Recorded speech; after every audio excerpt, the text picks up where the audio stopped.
Hi guys, let's make bean cake. We call it Akara.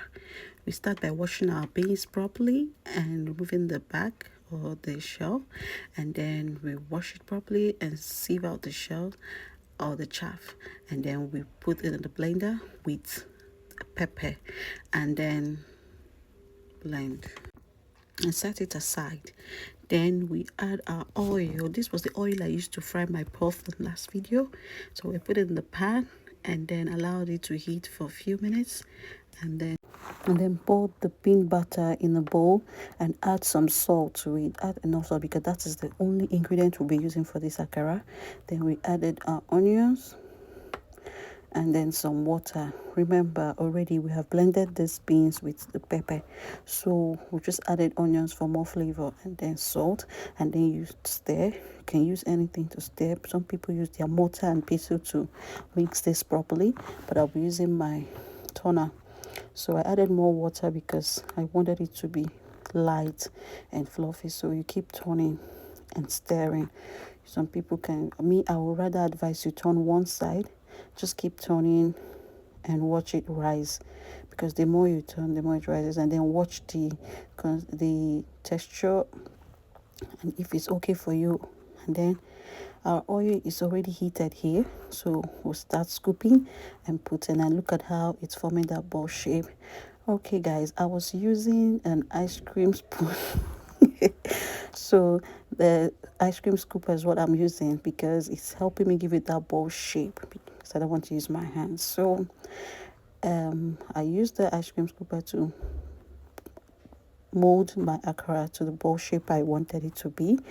So while I added it, see, I didn't allow the oil to heat for so long so that it doesn't start burning. So to give me that right color I wanted.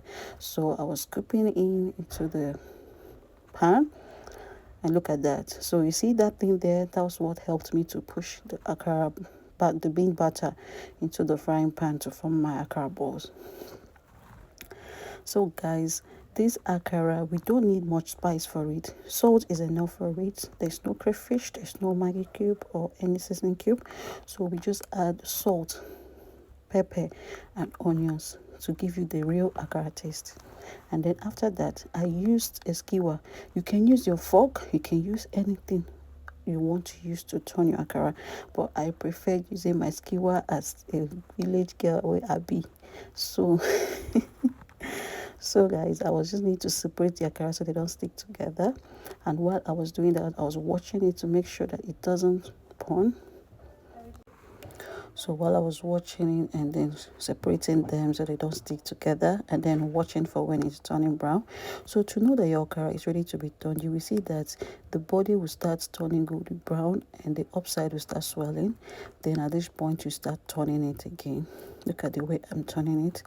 So you just have to be careful because the upside has not cooked well. So sometimes look at what happened there. It might just pour on the other cooked one. But don't worry, just continue and be careful while turning the akara balls. Look at that. Look at how it's already forming the ball. And look at that beautiful color. Wow. So this is how I continued until I turned all of them, and then I waited again for it to get well cooked. And while I was doing that, I was still separating them so they don't stick together. And then after that, I separated them and then put them in a bowl.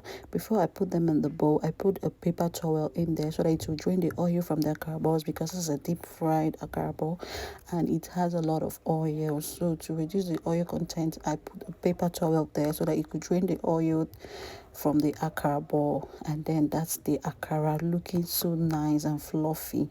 Look at it, well cooked, well fried and delicious, nothing added. So I tasted it and it was so good. So see you guys in my next video. Bye.